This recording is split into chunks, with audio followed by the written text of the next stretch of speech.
I think we're live. Hey, we're live.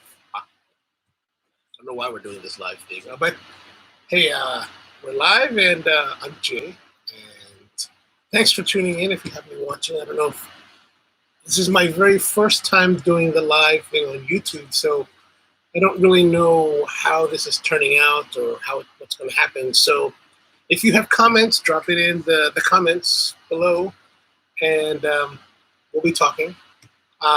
So the big thing is, of course, I've just set up a real basic setup here with a lighting rig, and I'm using this new Sony ZV-1 camera that has an internal microphone. So I'm just using that.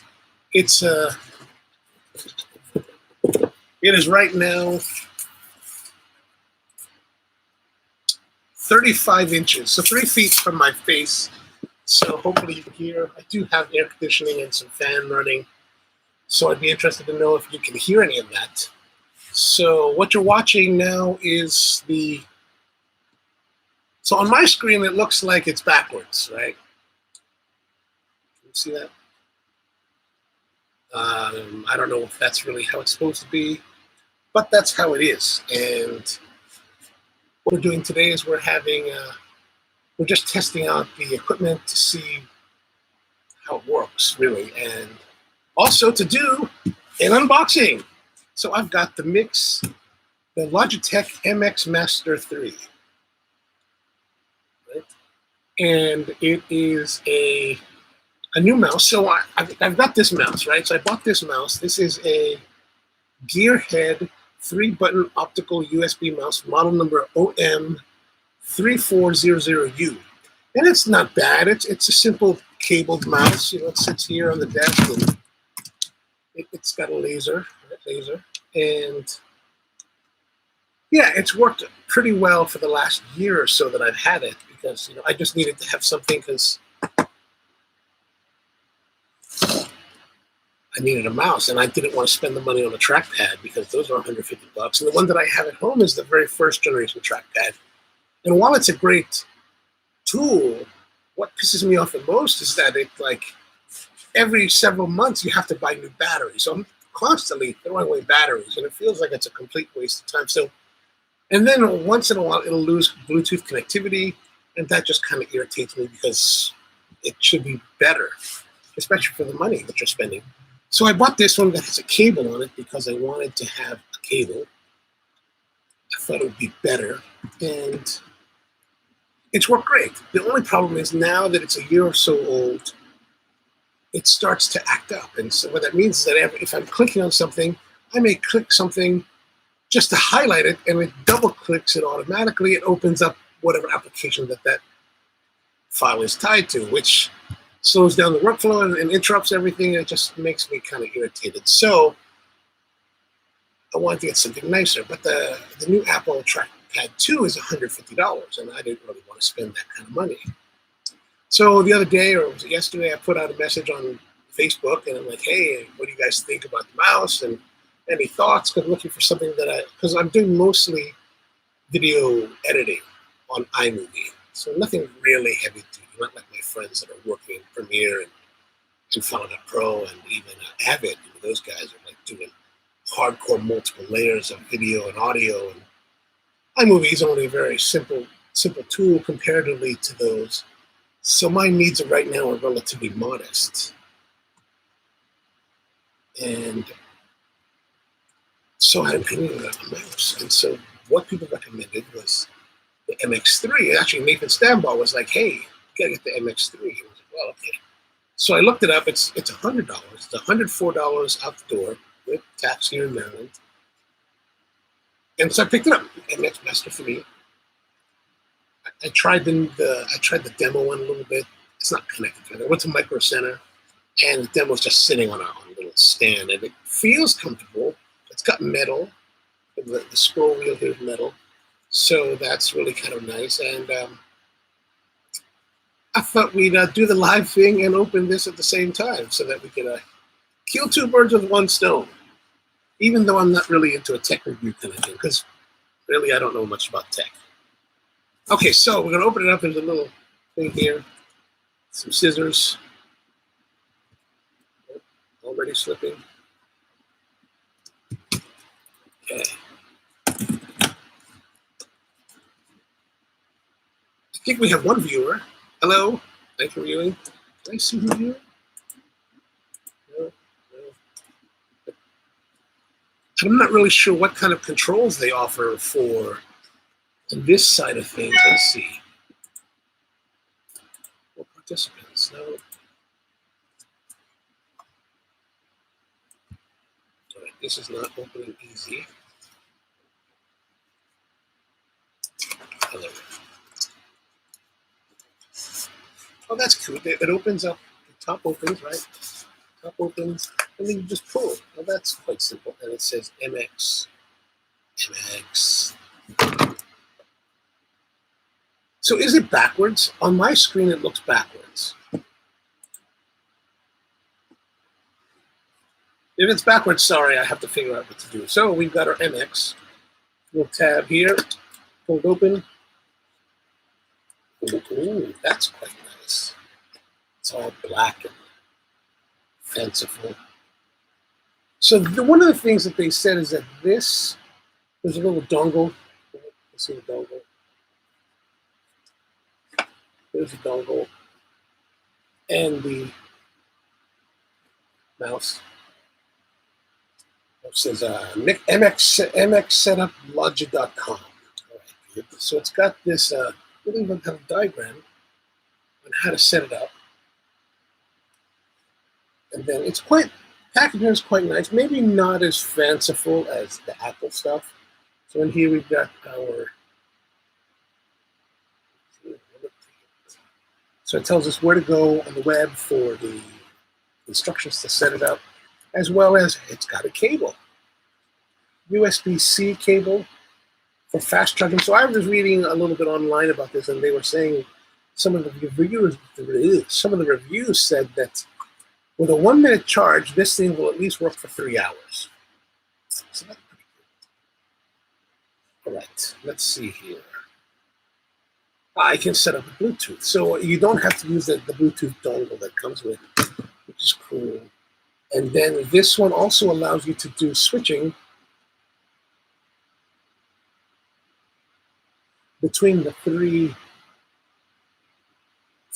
separate computers. So if I wanted to have 3 computers, I could easily work them together and just hit a button down here and it would work. All right, let's get to work on it. Should be relatively simple. Let's do the guy thing and let's not use directions because, you know better. Okay, so we turn the switch on. So here it is. It says turn the switch on.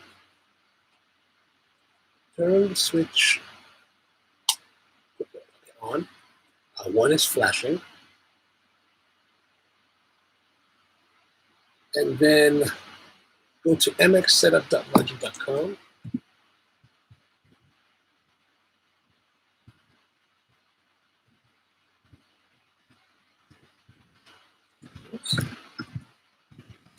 Right. Can you see that? Let's see if we can see that. Yeah.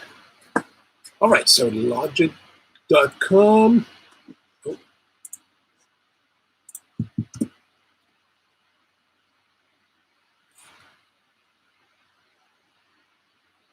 Welcome to the MX Setup Guide. Do you need help to start? Yes, help me set up. I'm going to set up now. I'm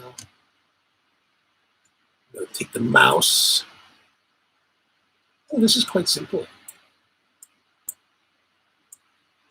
We're going to do the Bluetooth so that I can, if I want to, I can take this anywhere without this dongle. Okay, turn on your mouth and switch it on. Done.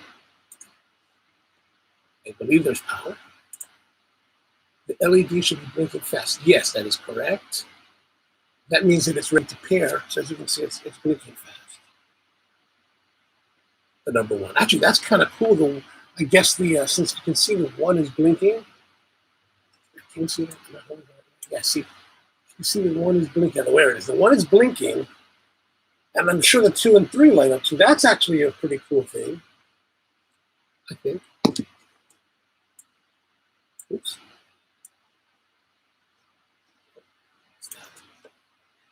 That's a how-to video on how to do what I'm doing there. I actually use a lot of YouTube to figure out what to do with pretty much anything in life. All right, so LED should be blinking fast. Complete the pairing of the computer. So go my Bluetooth settings. I guess it's this U18WMS014. Why don't just put like something else? I don't know, but okay, let's connect to that.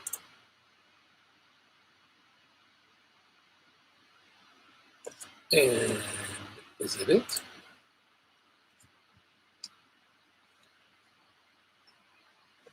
Is that it?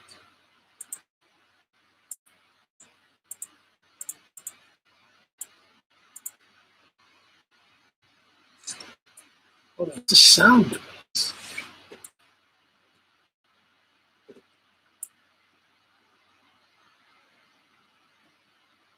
Oh, there it is. MX Master 3. MX Master 3. Let's connect to that.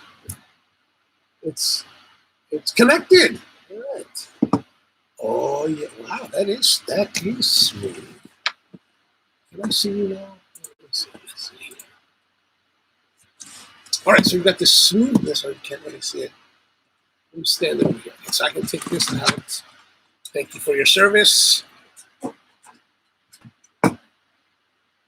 Oh yeah, that's quite smooth. That's quite nice. All right, so you've got this smooth daddy.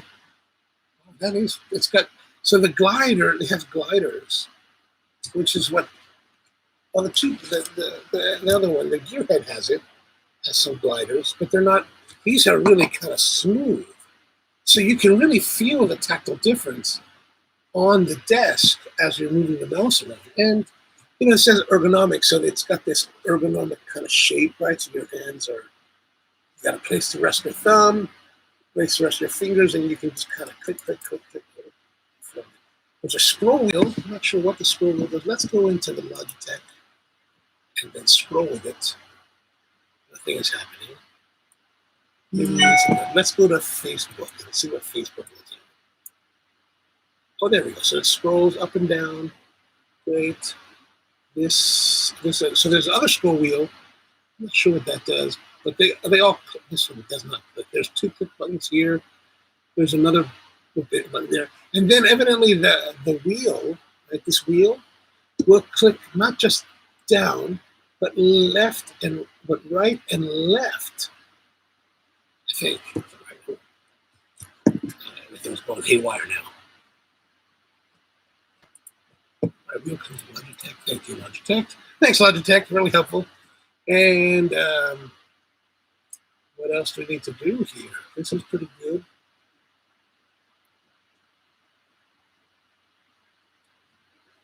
So that works pretty well. I mean, I'm sure there's a whole bunch of stuff that we have to learn how to do on it. As far as, you know, what the functionalities are, and I guess that's all online nowadays, which is great. Good work. Hey, thanks for the like. I appreciate that. Thanks for tuning in. I know there's not much to see. It's kind of boring. All right, so that's pretty much the Logitech MX3. There's a lot of functionality. I just wanted to kind of get in with it. Ooh. Just wanted to kind of get in to the idea of what's going on with this thing. Logitech, not bad. Really much a big difference between the Gearhead. Of course, this is 20 times the price of this. So I would hope it'd be better. So again, thanks for those of you who are watching now. Thanks for tuning in. I'm really just trying to figure out how this YouTube Live thing works. I know I'm pretty late to the curve because there are thousands of people out there going live, and so this is just a test. I'm running the new Sony ZV-1 camera, and that's running actually through the HDMI video converter. There's one out in the market that I found that's $20, so you don't have to spend like the $100 for the Blackmagic Design or the Elgato. And when I was setting it up, it did seem to show that it was limited to 1920 by 720, so it may not be 1080p, which could be a problem. But that was when I was trying to connect it into OBS. I was going to do the OBS through OBS and then have graphics. And maybe in the future, as we move forward, figuring this out, that's what I'll do. And I'm just taking the raw feed from the HDMI port. So that's why you can see all of this stuff that's here, like the VU meters, and then all of the camera data, the metadata for the image. But I hope the picture quality is good. And I'm just running something real simple.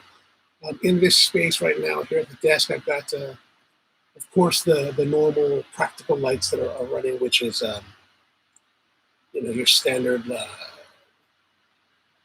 what's it called, the H8? Whatever the 8, T8 fluorescent bulbs are running in the from the ceiling. And then I do have a 5600 Kelvin Neewer LED bank that's the key light here. I didn't really spend a lot of time really lighting it. I just wanted to get a feel for how to set up the workflow, or just to understand the basics of the. Oh, Jason. Sorry about the background static. I think that static, if it sounds more like white noise, that's because it's coming from the air conditioner that's running, as well. I have an air conditioner over there, and then a fan. So, it is kind of almost 100 degrees today. So that's why I'm running them. It gets quite a bit hot in here.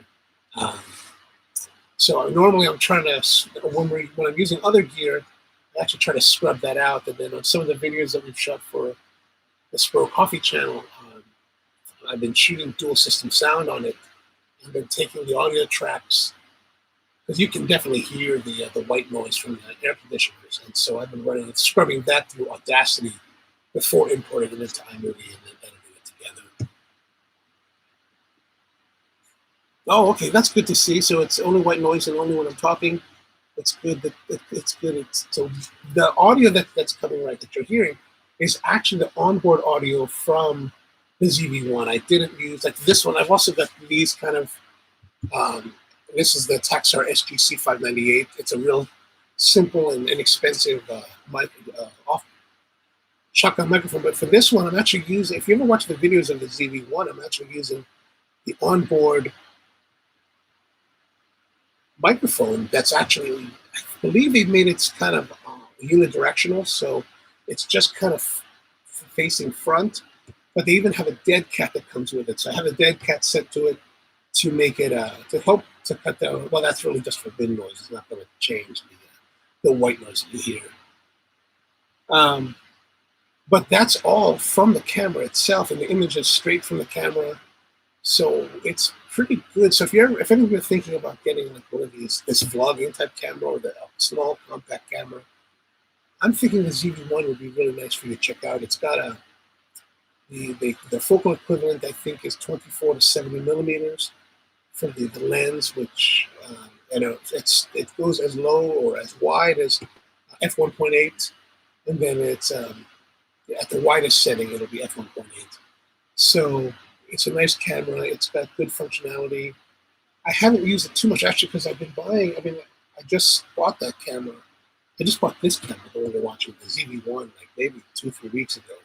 And then I ended up buying this, the M50. I bought it used at service, mainly because my old camera, the 60D, I was talking to the owner at service, and he was like,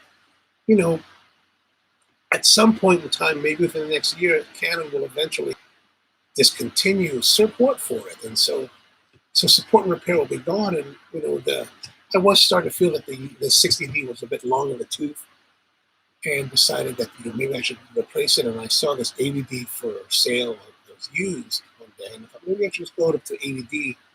And then as I was reading or actually watching more videos on YouTube from other people, mainly Potato Jet and that guy Gerald Undone, they were talking about the M50 and how, in many respects, the M50, even though it's 2 years old as a model, it still has some advantages over the 80D. And I think it was, it does have the very active 2-pixel autofocus, and it's got just a bunch more features that I think are quite solid on this. And I did dress it up a little bit. The M50 I've got this kind of older matte box. Really, it may look kind of cool. I think it looks cool. It looks very Panavision, but it's really just an M50, which, and all it does is once you put the matte box on, man, you just feel like this is cinematography. I'm in 600. The 600, for those of you who are, it's not a white supremacy reference. 600 is the Camera Operators Union. So we're all members of the IATSE, which is the International Alliance of Theatrical Stage Employees and Motion Picture Machine Operators of the United States and Canada. And I'm part of Local 487, which is a grip and a studio mechanics union, or local. And then those are my friends who are who operate the cameras. They're part of 600, which is their local. And so, yeah, you put this matte box on, and it looks all like you're a bad guy. You're like rolling. Of course, it's really, when you look at it from this point, it's maybe not as impressive, but it doesn't have the bulk of like an Airy, Alexa, or Panavision. But anyway, that's kind of fun. So, but back to it. So I got this camera, the M50, because I wanted to keep on with the lenses that I have, the Canon lenses. Like this one has the. I'm gonna put that down again. This one has the. Let's pull this matte box off.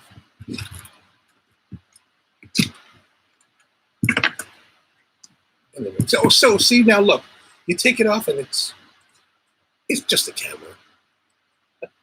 But the big thing is that of course you've got the lenses, and that to me is what we want. Is that like this is a 20mm prime 2.8, and nice enough glass. It's perhaps not the best thing out there, and I got the adapter that goes with it, so you can maintain the autofocus. But the important thing to replace the 60D was to get something else that would utilize the lenses. And so the ZV-1, if you're familiar with it, is a point and shoot type camera. So where the lens is folds back into the body, which is great for compact travel and lightweight. But the thing is that there's a lot more flexibility with lenses when you can change them. And so that's what I wanted to keep if I was going to replace the 60D. And so the Canon M50 had that ability. So that's what we went with. And so far it's been good, but of course I've only had it probably less than a week now. So I really don't know much about it. I really haven't shot anything. I haven't shot anything for the channels with it. And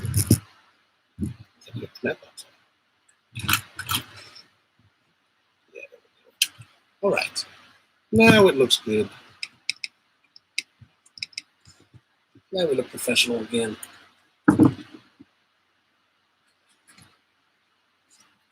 All right, so hope the sound is doing all right better. I know there's a little bit of white noise, and sorry about all the metadata at the bottom of the screen. I'll figure out how to get rid of that for the next one. But otherwise, if there's any questions you might have, like again, we just went through the unboxing of this Logitech MX3 mouse. And again, it was recommended to me by a bunch of friends online on Facebook just recently, and I just got it, so it is very smooth. And I don't know if you can see the surface on my desk here, but it's just basically a cheap plywood that has been painted, so it's nothing too spectacular as far as it's not a nice wood desk that's all supple and everything. So it's just really kind of basic and kind of dirty. A nice wipe down, but it does feel much better than this older, cheaper mouse that I bought about a year ago or so for $5. This is $5. This is now 100. But yeah.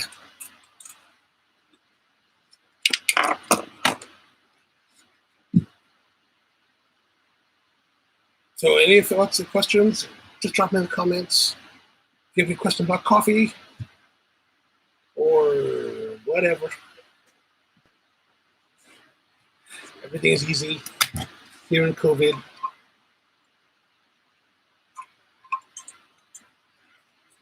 I got this from Mike Rosales. He sent this off to me from Romacraft. Thanks, Mike. I really appreciate that.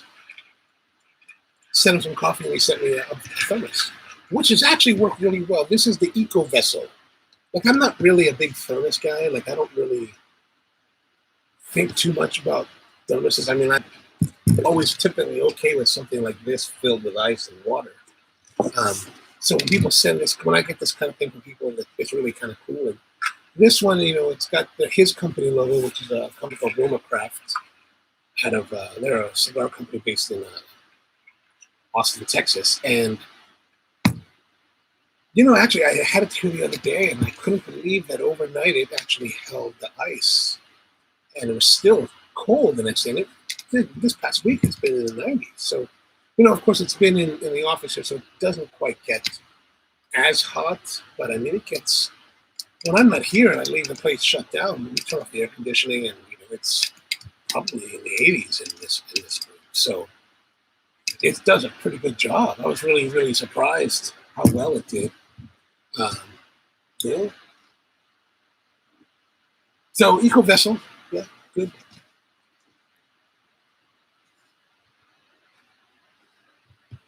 But this is kind of my setup here. So I've been working with this setup to do videos for the YouTube.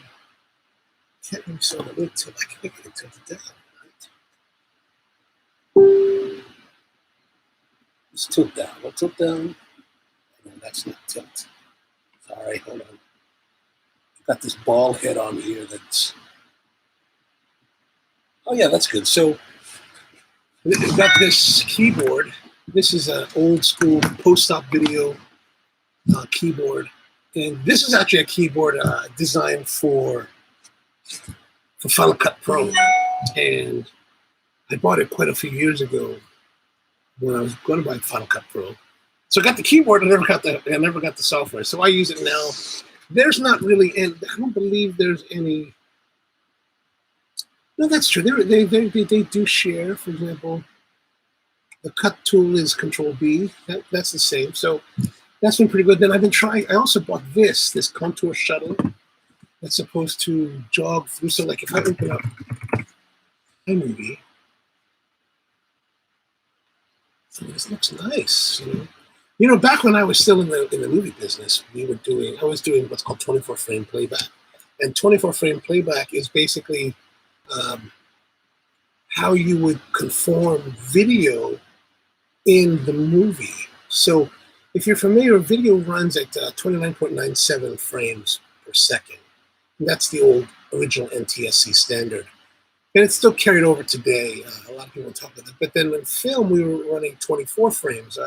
I think it's really 23.98. But in film, we never worried about the point. It was always just 24. So the problem is with video and movies is that 6 frame difference.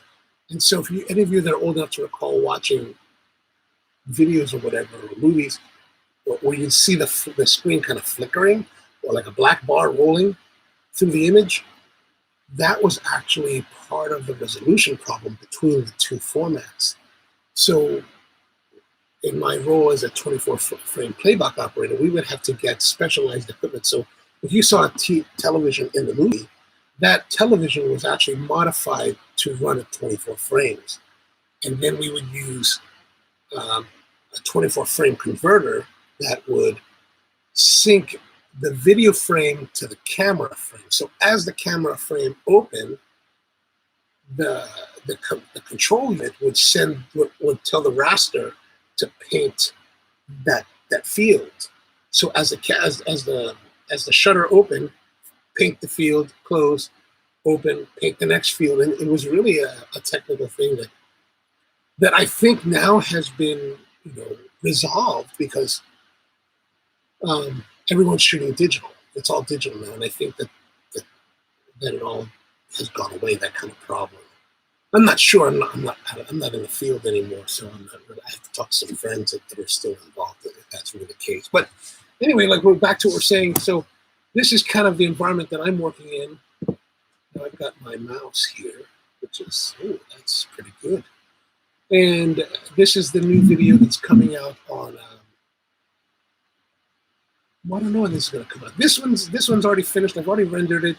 And I've already uploaded it to YouTube for the Spro channel. And so this is one that's of the Taste of Laos, and it's Jay here.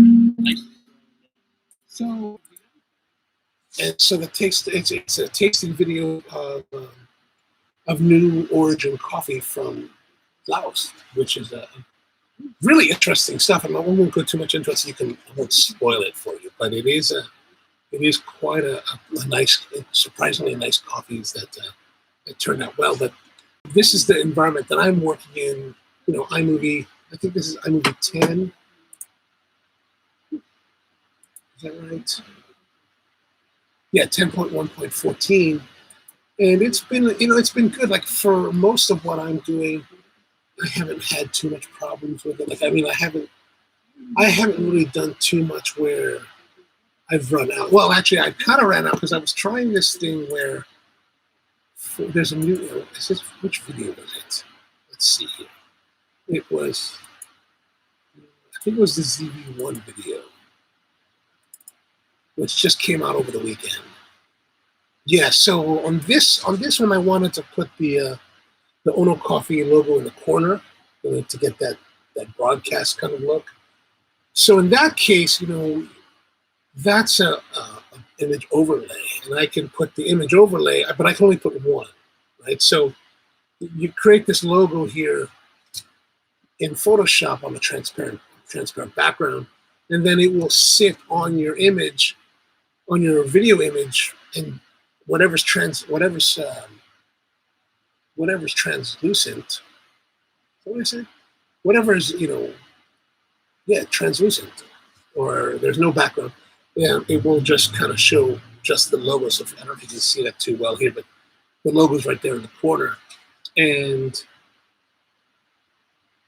which is great. The only problem is if I wanted to put other graphics, like let's go back here. So early on, I've got some other things like the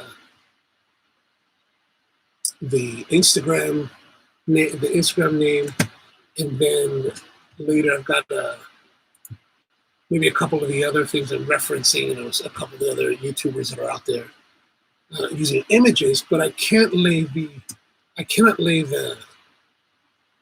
overlay. I can't put the overlay on top of the other images, right? So I can only have 2 video channels plus the title track. Title track. So this is a title. This little blue bar here is a title, so that asks you, and that will sit over the 2 video images.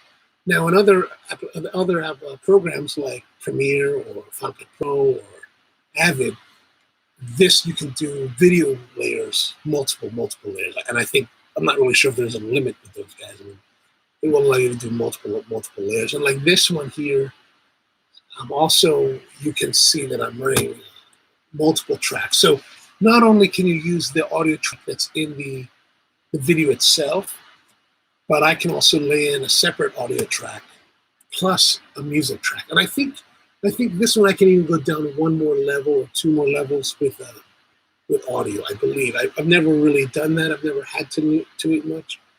But like, so I run on this particular segment, I'm running a video track, a separate audio track. The reason it's separate audio is because on this video, I'm running dual system sound. So I'm recording the sound of my voice through an RE20 microphone that's connected to a Zoom H1n recorder that is being recorded separately than the actual video that's being shot on this ZV-1. I think this was definitely on the old 60D, because this is the video about the ZV-1. And so you just have, it's kind of like that old movie kind of thing where you have the clap, the sticks and everything, and you clap it and you bring it together, and you have to sync it. And the syncing is not too difficult. I mean, it's it's a bit easier to do it here than when I was in film school and you had to actually find the audio tape or the magnetic film, and then you have to find that little reel of film, and then find a way to sync it to the sticks on on a Steam Deck or a Moviola.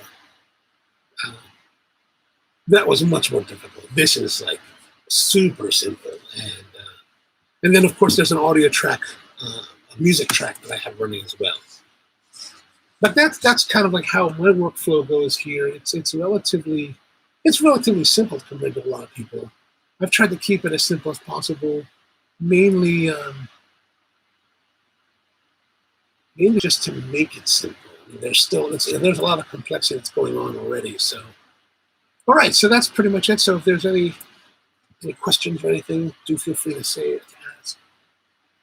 What else is on the desk here that might be of interest? There's nothing too much. I would like to eventually replace my the speakers that I have. I have these Altec Lansing computer speakers, which do a decent enough job. I mean, don't get me wrong, they're pretty good.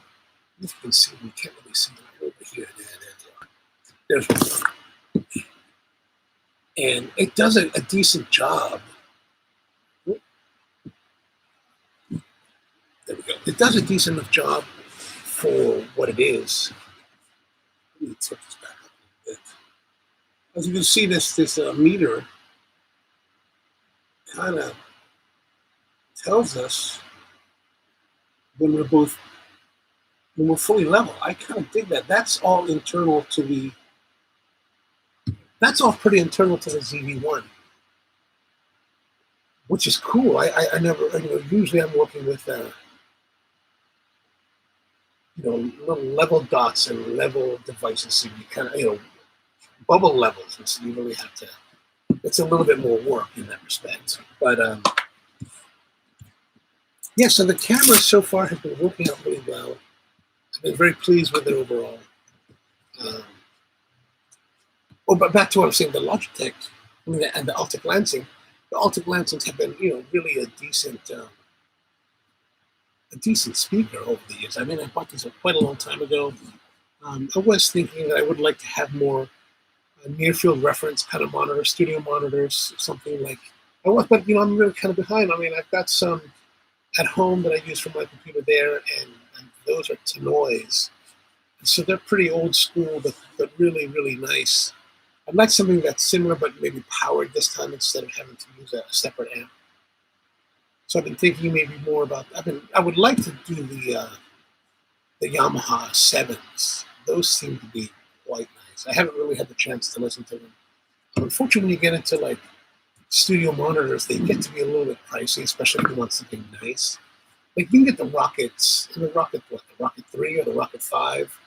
And those are relatively inexpensive. I did get some bookshelf speakers that from Monitor Audio, these Monitor Audio Bronze 2s. I got those about 2 years ago for the Cafe Nespero that we use here. But those are really more musical speakers rather than reference. So it's, from what I've been reading, what I've seen in the past, it is different. Even though they're very similar in shape, overall dimension, I believe the way they're engineered is quite different because, here for studio reference, for near field reference, they're going to be right on your desktop and you're sitting kind of between them. Whereas even bookshelf speakers, you're going to be listening to them from a distance. Ideally with those kind of speakers, if you've got them 6 feet apart, you're also 6 feet. You're making a 6-foot triangle or whatever, 10-foot triangle or whatever you want to do. And in studio reference, near field studio monitors, you're only 3 feet away.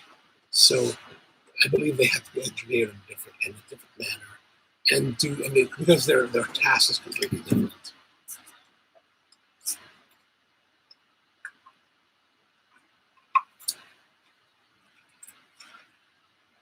Well, we're pushing on 40 minutes now, which is a lot longer than I was expecting. I'm going to definitely review the footage after this, and I'll keep it posted to YouTube. part of this was, to understand live more, because I'd like to do more live, especially on the Spro channel, because as I was shooting that Laos video, it took, the actual video footage is maybe an hour or more. And there's a lot of information that we're talking about. However, when I was cutting it together, it's one of those things where you don't want to put out a video that's like 45 minutes long. That's just you talking, and most of the talking was, a lot of the talking was about cupping itself, like the technique of cupping, the protocols of cupping, the methodology of cupping. And I think that's quite interesting. However, if we're just talking about the taste of Laos, which is just, about, hey, this is some great coffee from Laos, and this is what it tastes like,